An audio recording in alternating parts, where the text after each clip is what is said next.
Your greatest transformation isn't waiting for the perfect time, but for your courage to step into the moment. Today, we're joined by Khalilah Lyons, speaker, author, leadership coach, and cultural strategist.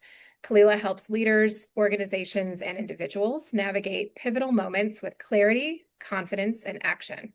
Whether through speaking, coaching, or cultural strategy, her purpose remains the same: to empower people to rise into their purpose, embrace their impact, and lead with authenticity. So today we'll tap into her expertise on these topics, and I can't wait to pick her brain. Without further ado, welcome, Khalilah. Thank you. I'm always so impressed with the bio that I wrote. Thank you. It is so impressive. I thought, should we tweak it? And I couldn't make it better. So we just went with it. Thank But I'm you.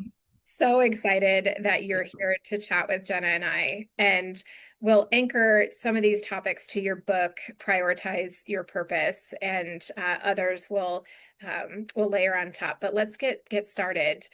So tell us, was there a defining moment when you realized that you needed to prioritize your purpose? Yeah, when I saw this question, I was thinking, no, it's never just one thing, right? It was really a defining season for me and what that looked like in 2019, where I prayed this big prayer asking God, I need you to just align everything in my life so that it's going to allow me to walk in my divine design, right? I'm itching to move into my purpose, but what I didn't understand and a lot of times when we're going through life is what this prayer was going to ask of me and require of me with my life. So I entered in 2019 what I like to call the fertilization season of my life. We all know what fertilization or fertilizer is made of. So it was that season, that show. And while I was in it, it was just messy. There was nothing beautiful about this journey and me really getting into my purpose. I'm going through divorce. I'm grieving the loss of my granny. I'm doing some challenges with my job and still needing to show up like I was okay. So I'm still producing, I'm still being responsible, still being the person that everyone could rely on. So everything is looking okay on the outside with career visibility and impact. But I'm exhausted on the inside. And I remember at this time just really getting deep into God, what am I supposed to do? Like, what are the instructions? What actions can I take? I'm looking for this checklist that's going to give me instruction. And the responses back to me was, who are you being? Who are you to be? And what does that mean for how you are to serve others? And in going through those questions and not getting the instruction, but starting to get deep into my identity was really starting to reveal who I am to be and what that means for the meaningful assignment of my purpose. When I think about purpose, it really is just what is our meaningful assignment. So the shift for me was how I started prioritizing my purpose and thinking about life as far as how it is to be experienced and not achieved, and what it means for me to bring who I am and who I am to be in all the situations that I connect to, and what that means for honoring my joy, honoring my body, honoring my peace, and just continuing to then have evidence from life showing me how that is to show up. So it was all these different things around this season that had me kind of have everything unravel. I always say just let it unravel,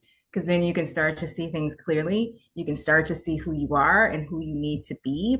And then through that season, that's what gave birth to me understanding my purpose, and then all these different ways that it's manifested since then, including my book, my business, how I coach, how I lead, how I sit authentically, and how I speak and connect with people.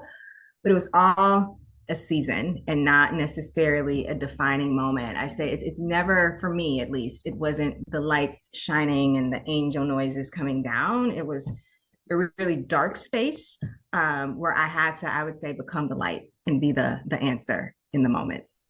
Yeah, that's incredible. And I think it's so easy for people to move through life without that level of intent and to sort of float through life. What do you think? Let's do it. Yes. What is at risk when we live like that? There's so much at risk, and it gets to that experience, right? And how you're experiencing life every day, and the risk of not having what I call our birthrights of joy and peace and abundance that can naturally come. So if you aren't grounded in purpose, you're living a lot in reaction versus responding and standing in purpose. And you're constantly moving and kind of on this path, but never really arriving at yourself and who you are. So your days can be filled with a lot of activity and a lot of conversation and a lot of responsibility, but there's few moments of you feeling present with who you are, having an appreciation of who you are. And then when I think about it, because I'm always like, what does this mean, this meaningful assignment for the collective, other people getting to experience and benefit from who you are. So purpose is also because you become at risk of giving your energy to other things that don't necessarily matter. So if you don't know your purpose, I talk a lot about being always available versus available by alignment. And so again, we risk everything starting to feel equally important, equally urgent, and equally ours to carry. We start taking on borrowed priorities that we shouldn't have.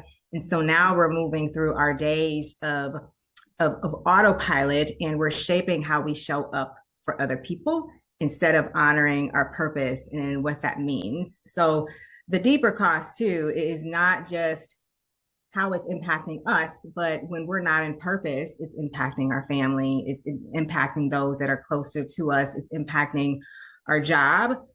Purpose doesn't necessarily move responsibility. So I don't want to say now we're supposed to let go of our responsibilities because that's what becomes at risk. But when we think about purpose, life still lives, there's still bills to pay, but how we're showing up and how we're connecting. Right now we're coming from a place of giving. I'm giving my purpose versus constantly feeling like I'm in a place of obligation to others. So when I talk about being grounded in purpose, we lose this opportunity of how we can, in different moments as life is happening, get grounded and calibrate back to our truth and how we stand in that. We risk losing that. We risk losing ourselves. And I also feel like, again, selfishly, so many of us risk losing what you have to offer.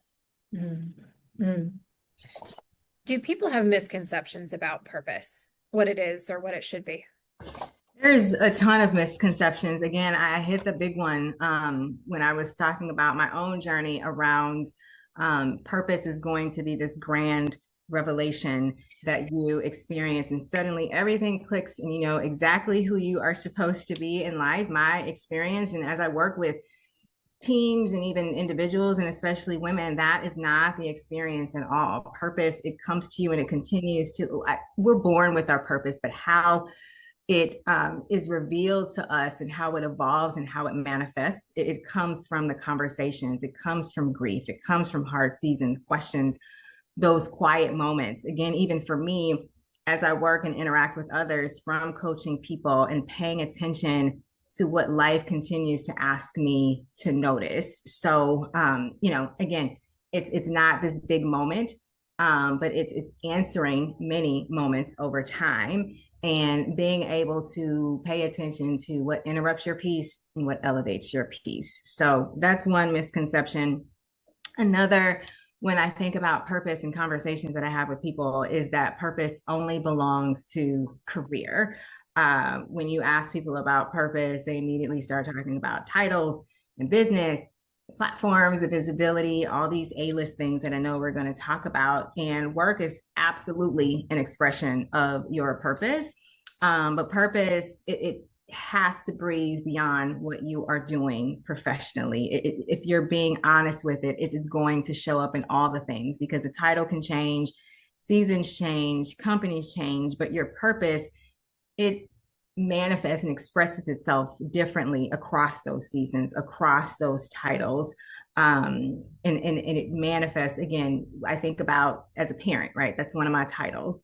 And I always say my purpose is to be a love letter to the potential and possibility of others. So when I think about what that looked like with Miles, my son, at 6, 13, and now as a young man going off to college, if I held on to one expression of that, I would be asking myself, who am I going to be now that he's going to college?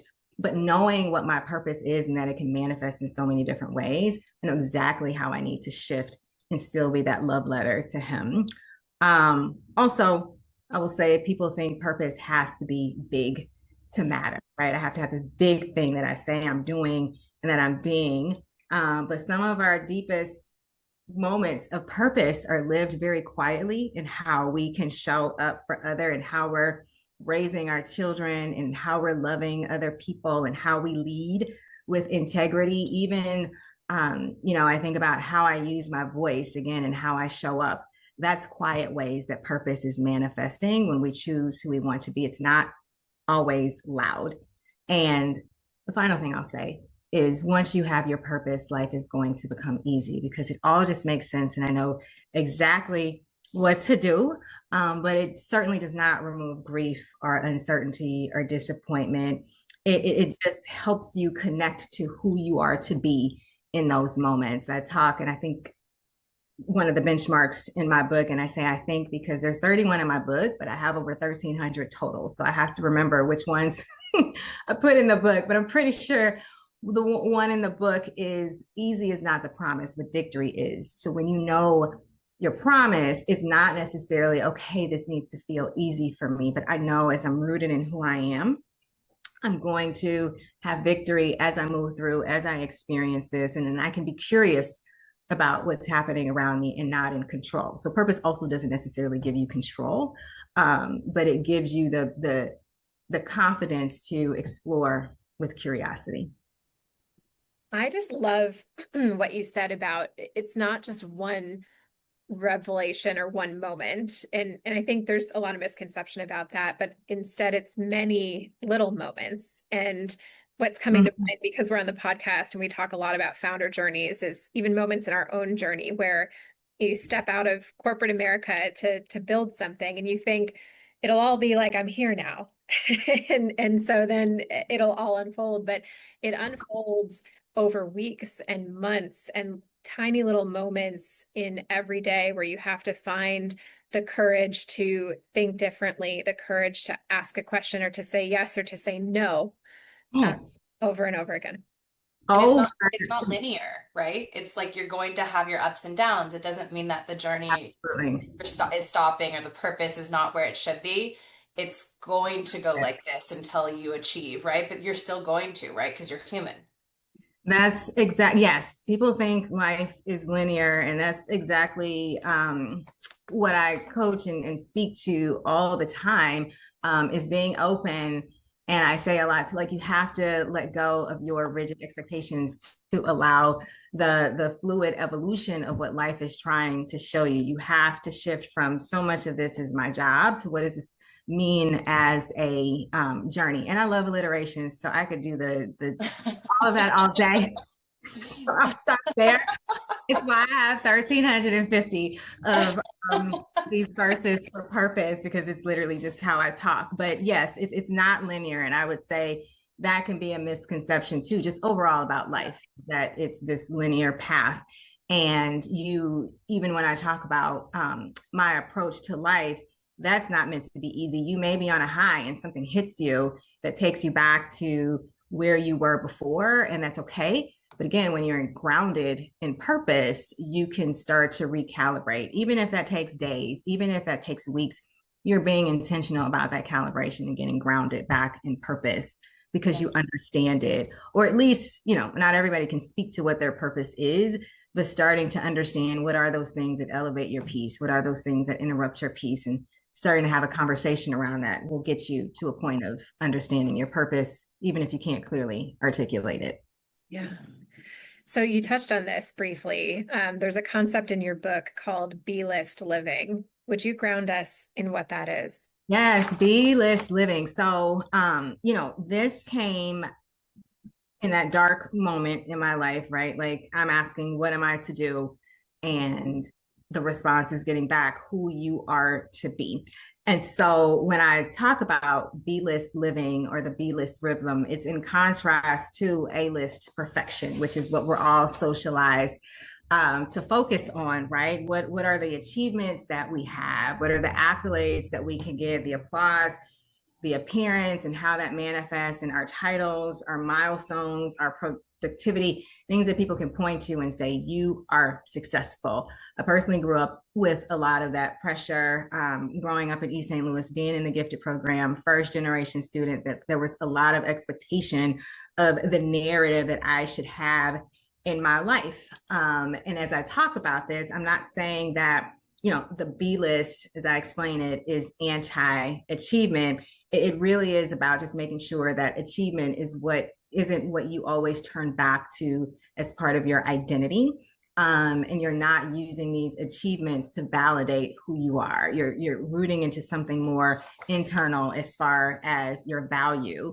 And again, all of that came from, that's what happened to me in 2019. As I'm losing things, I'm thinking, who am I now? But I was so much more than those things. Okay, so the B list has 5 B's on it. And I always speak to them in a certain order, but they're also not this linear. As you do this, then you move to this. But the first is bumps. And bumps are anything that really come to disrupt our peace and disrupt our purpose. They're disruptions, tensions, frustrations, disappointments that we all can experience at different times in our life. It can be huge on the or at one end of the spectrum as far as divorce and what that looks like, a friendship changing if we go down, all the way to I got a stain on my shirt and now this has disrupted my peace. I said something silly in a meeting and I'm experiencing this bump, this moment of uncertainty and just starting to feel a little shaky, right? There's these pressures that come for us and they're really signaling something in us that we need to up level, or something in us, in our situations where we got to get out of this place of complacency and it's time to move, which is the next B on the B list, which is bounce. So I always say our bumps are abrupt, but our bounce is where we start to get shaky because now we're moving and we're feeling a little nervous about it. But even if we're not liking the movement, the risk that we have to take, we know, again, staying grounded in purpose, needing to honor our purpose, we have to make some changes. We have to get counterintuitive. We have to start taking some risks and what that means for elevating ourselves in purpose and expanding the possibilities of our purpose. So a bounce can be anything from, I think you said this, speaking up in a meeting, even when we're unsure, because we may have some self-induced bumps of I shouldn't say this, I'm thinking too much about this, but I'm going to bounce anyway and speak in this meeting, right? I have language for that. Or it can be shifting the job or anything like that. And the next B on the B list are boosts. So these are getting us into how we are strengthening ourselves and strengthening and nurturing our purpose. So thinking about what are the things that need to be increased, decreased, elevated, protected, invited in, or exited out of our lives. So this gets at certain habits, relationships. It gets you looking at your C list of your circle, your choices, the conversations. Once you start paying attention to your boosts, I always say you start to realize people in your life that literally have been wearing a t-shirt saying, I'm a bump, but you hadn't really noticed that before. But now that you're really focused on what do I need for my purpose, you start to see also what you don't need for your purpose. And then beliefs are how you anchor in your purpose and in your truth. And starting as you're doing the bumps and the bounce, you start to pay attention to what am I actually believing about life and where did some of these beliefs come from? Why do I believe I need to keep staying on the A list and that I don't deserve rest, right? Why haven't I shifted to I do deserve rest. I do deserve to be still to honor my purpose. So it gets us into that. And the final B is breathe and be. So this is us just learning how to be comfortable in who we already are and who we've always been. And showing up with experiencing life and not just how we are going to manage it, being curious and comfortable with that in moments, again, not trying to control it. And when we think about one of my benchmarks, the first benchmark, I do know this in the book, the to be list, how that starts to expand. And me and my journey as an entrepreneur, I love being able to express that I am comfortable now, not just being strategic, but being soulful in how I am strategic, right? I'm not just visionary, but I'm also vulnerable in my moments because I want to create that space and what that means for my clients as we do the work that we need to do for performance and people and all of that good stuff. So those are the B's in a nutshell. Again, you can be evaluating your beliefs and hit a bump. You need to think about your bounce. But they all do work together to keep you honoring your purpose. I say Covey gave us universal habits, and this is about how we have these universal human truths that allow us to be who we need to be. Khalilah, I have to say, I think you should start with some merchandise because I think you have some good ideas for the t-shirts. It's coming. It is. Telling you, I could sing all day. I got the spreadsheet. It's up all the time because I'm always adding something to it. Yes, yeah. I love it. The t-shirts and bags and all of that are coming. Yes. Got some customers on this call for sure. Yes.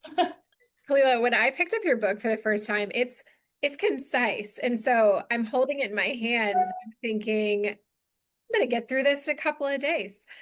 And I couldn't have been more wrong because every page just forces a lot of introspection and reflection about how you're showing up and how you're moving through life. And I think the bumps that you mentioned were one of my favorite parts because this concept of having really challenging people in particular who are around you in your space and not necessarily labeling that, but naming it and kind of sitting with that and thinking about it in a different way, I found to be really powerful. And so I want to pick into that just a little bit. I know Jenna's got some questions as well, but what happens psychologically when people name their bumps?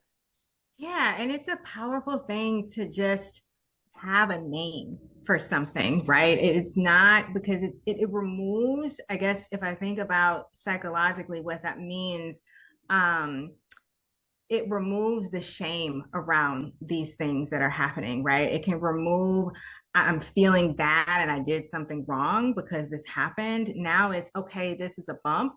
And let me start to calibrate to who I need to be, because I want you to start with your to-be list first. And then also now what I need to do. We don't get stuck in the thoughts, the self-induced bumps that can keep us right there. So psychologically, we're giving language to the moment that helps us unconsciously start absorbing everything unto ourselves and keeping us stuck in a rut, keeping us from spiraling into that self-blame, self-doubt, shut down, how we're now starting to over accommodate for the moment because we're getting off the A list of I need to make sure this is perfect. This was a plan. I need to stick to it with saying this is a bump and I know how to address bumps. I have practices for the bump. It gives us this freedom to move forward. And especially when I think about high capacity people, and I know Erin, working with you, you are absolutely one of those. We get praised for how much we can carry and how much we can deal with. And we become skilled at managing environments very quickly and trying to smooth the tension very quickly and staying composed as this bump is happening. But again, as we have this bump, we're able to be human. We're able to get off of autopilot. We're able to breathe and be and do what we need to do with some sense of freedom and liberation and the removal again of that guilt that we can sometimes have when something happens. We're not replaying it afterwards. We're saying this is a bump and I know exactly, maybe not necessarily what to do, but I do know I need to bounce and I'm going to start to get intentional about that, or even what are the boosts I need to take. Yes.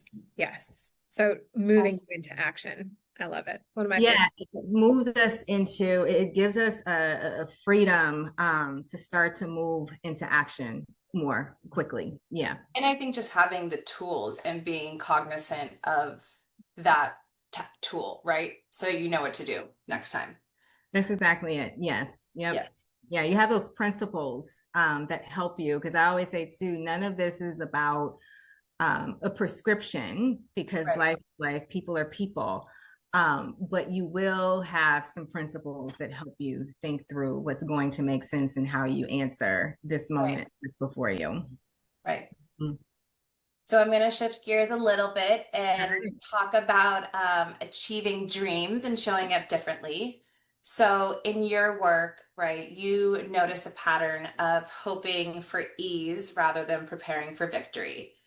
So what about human nature encourages us to sit back in hope rather than action? I loved that question so much because hope is such a beautiful thing, right? But this was like, but it also it's a yes and because hope can keep you in a place. I think when you think about hope and you think about dreams, the A list and perfection, and so because you want to keep that, you aren't moving forward. So we have, we're carrying a lot of responsibilities, expectations, things that are making us feel heavy. And in thinking about hope, it makes things feel safe, right? I have this idea of how things should be. It allows us to stay close to possibility without creating any disruption, right? And that's people like familiarity. We can be conditioned to familiarity, whether it's the best thing for us or whether it's not. And if we start to take action on hope, then we are inviting some bumps in. We are inviting that we need to start to bounce, right? I have this dream, this hope, but I know operationalizing it is going to require some change, and that's going to bring some bumps into my life. I'm going to have to bounce in a new way. I'm going to have to possibly check some of the beliefs that I have been carrying with me all of this time. If I want to now act on this hope that I have, I may have to boost some people out of my life, right? If I'm going to honor that, because the action that we need to take is going to require us to bring some honesty into the conversation, look at our habits, really get comfortable and honest in having conversations with our fears and our boundaries and these patterns. So a lot of people, we're delaying the step and we're convincing ourselves to settle for what's draining us because we don't want to create that disruption. Everything around us in life is bringing things to us to say, this is going to make life easy. And that's part of A-list perfection. So we stay in that hope versus moving, but the dream starts feeling so much further away, right? And I think there's a conversation that we need to have around if we're only relying on hope and not taking action, what does that actually do for the spirit? Right. No, that makes complete sense. And I just love how you said that. I mean, life is full of disruptions, right? It's not something that is this easy path. And so again, just going back to, I think it's just like your foundation of what you're trying to do, right? Yeah, Um, yeah, yeah. yeah, yeah. Uh, I love the benchmark that calls on the reader to let them come to terms with who you are today. So what have you done to stand firm with these moments? Sorry, what have you done to stand firm in your conviction about who you are and who you want to be? I love that benchmark too. And I see it over and over in different coaching because you're going on this journey and you're evolving in who you are. And I just hear so many times, well, what are they going to think if? Yeah.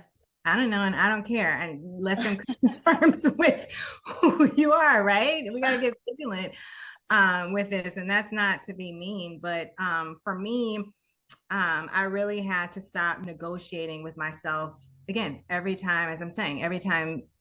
Again, so many of these come from my own life and me speaking to myself. So, how I had to get comfortable with people being uncomfortable with my growth, with my boundaries, how I'm now using my voice, how I'm now showing up in meetings. That was probably or is continues to probably be one of the most convicted ways that I stand firm in my purpose. This is the type of leader that I am. This is the type of speaker that I am. I've been coached on, well, Khalilah, you might want to use your hands less. Like my hands are part of the package. This is how I talk, how I move. It's part of I'm your not, body. right. It's part of my body. Body language is a thing. Yeah. Or as a lover of words and just the way I think, my eyes are all over the place, but that's because words are coming to me, colors are coming to me. So just standing firm in that. And I was very practiced, kind of connected to that and what it means to read a room, adjust, carrying, producing based on who people needed me to be in their moment, and getting out of that, because that was more, how am I going to survive in this environment versus how am I going to fully stand firm and be useful in this moment. I can't be useful if I'm constantly adjusting to other people's expectations. The most useful and beautiful way I can show up is in my purpose and what that means for the moment. And I mentioned this before, but I didn't really give a name to it, but standing convicted in what I call my beautiful dualities of, again, being strategic, being soulful, being warm, but also what that means to be firm in my moments as well.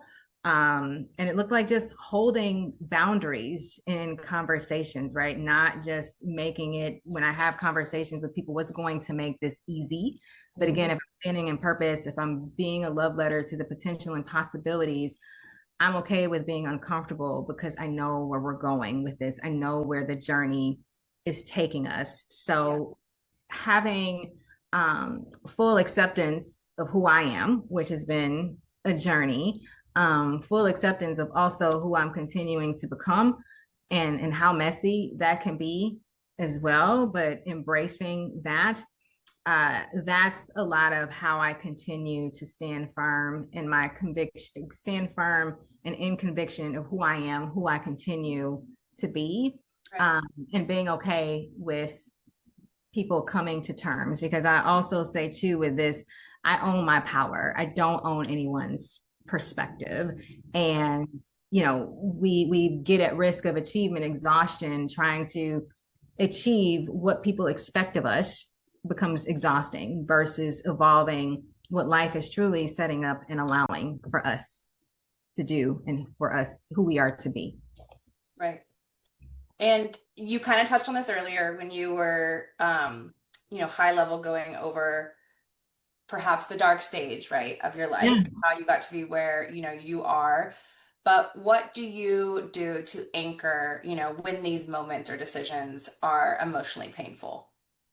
Because they will be. Again, it's not a bright light. Everything's not all of a sudden open and shining. But I always anchor to my faith first. So for me, I pray before I react. I get quiet, and I'm okay if that makes people uncomfortable too, but I'll get quiet before I feel like I need to respond. Being still is one of the most powerful bounces that we can actually take. Being still is an action. So sometimes the prayer is as simple as, God, I know I need to do this, but I really don't like how it feels, and start to have a conversation starting from that place of honesty and having faith in where this is going to take me, that this is all happening for me and not necessarily happening to me. So faith gives me somewhere to place the weight versus feeling like I need to carry it all by myself on a day-to-day basis. And then I also anchor to my to-be list, which is why with the benchmarks in my book, they're not necessarily meant to go in a particular order. Yeah.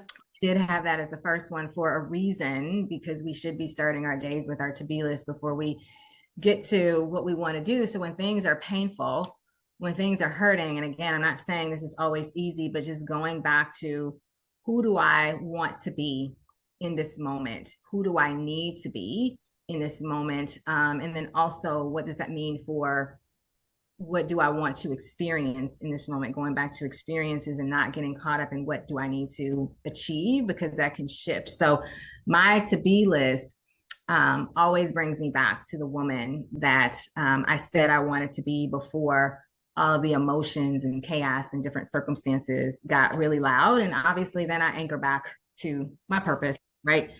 Does this decision honor what I'm here to give? And if not, what do I need to start changing? And typically, if it's decisions that are emotional or painful, a lot of that change is going to come from me. And what that means for me to honor my purpose. And then what I already know in my spirit too. Yeah. Yeah. I love that. it's also like a mental checklist, right? It seems, of how to kind of get through some of those tough times as well. Most of it is going to come from mental and the Yeah. internal, because we can't control, we all know this, right? The situations around us, but we can start to own how we're showing up. We can start to tap into our authority and what that looks like. And that's a journey. It continues to be a journey to understand what is your birthright authority? What are the different ways that that manifests? But getting intentional with that conversation, which I do know is benchmark number 13 in my book, because I do a lot of sessions around this. Starting that conversation with your purpose becomes a beautiful thing. And I had to just share this story really quickly. And I know I'm probably long-winded, so I'm going to try to make it as concise as possible. But I was with young Black boys on the South Side yesterday, going through the B list. They're from Leo Catholic High School, which is a big deal in Chicago. They're doing amazing things. Their principal just got the Golden Apple Award. And we were talking about who they are to be in their different circumstances and beliefs that they need to shake. And we started getting into shaking the belief that you can't be sensitive if you're going to be a young Black man. And someone asks, what's a step I can take to start expressing my sensitivity? And I said, it doesn't need to be loud. Going back to purpose, revealing itself loud. I want you to start with just getting a journal and having a conversation with your purpose and bringing your sensitivity there and taking that journey of what it means from paper into real life. So, yes, I don't even know where I was going with that story, but I know it made sense in the moment. So, That's incredible. Yes, but it really was. I it's anchoring back to spirit, anchoring back to purpose, and having that conversation with your purpose and the power of that, and the power of that, and what it means when you are in those painful moments, in those emotional decisions. Because sometimes we aren't, I find when I coach people too, we aren't comfortable with our thoughts. We aren't really thinking about what we're thinking about. Even our responses to ourselves can be on autopilot. So the more you can have those conversations and anchor back, the better. Well, that leads exactly into the next question, because I think a lot has to do with, imposter syndrome. Yes. One of the benchmarks that deeply resonates with us is the one that life is not getting you ready. It is showing you that you are ready. So can you, talk to us about what are some practical ways listeners can anticipate and overcome this feeling? The feeling of imposter syndrome. Yes. Yes. You know what? I love that it's tied to that benchmark. I never thought about it connected to what it is for imposter syndrome specifically, but actually that is the symptom or the manifestation around that. And I would say, again, start to think about, why am I thinking what I'm thinking, right? And instead of thinking, a lot of times, I do not belong here. Sometimes we need to recognize, I just haven't seen myself here yet, right? Again, you are ready, right? Life has been getting you ready. So if I'm in this situation, I'm feeling uncomfortable, but let me start to reimagine, what does that mean for me being new in this situation? What it is for me to be new in how I express myself, and also being okay with the messiness that may come, the first silly thing that I say, but I know I can calibrate back to my truth. Because so much of this, with that benchmark and getting past and reimagining imposter syndrome, it's about preparation. It's not about perfection. And I think imposter syndrome too can come from us being socialized that we have to show up a certain way. We have to maybe show up in the way that people are expecting us, and not necessarily in our truth. So also, how do we continue to be in practice of who we are? Even, when I talk about, if you have to present and you're having some imposter syndrome around that, just practice and say the talk enough so that you're getting comfortable with how you would say it in a way that you would say it, right? And your purpose, right? Because confidence is built on us taking those bounce and giving ourselves our boost. And the more we can do that, and stop using our feelings as the measurement of readiness, but really staying in our purpose and anchoring language around the B list, we can start to move past that imposter syndrome. We can start to normalize that growth is going to feel uncomfortable. We can start to be okay with a new situation means this feels new, right? It does not necessarily mean I don't belong. But I also think too, and it's not always a quick fix, but if you do continue to feel like you don't belong, what are the boosts that you need to take to ensure that you get somewhere where your purpose does belong? Because I always coach also, go where your purpose belongs. Yeah. I love that. Basically be comfortable in the uncomfortable, right? Be open to that. Be open to that. Yes.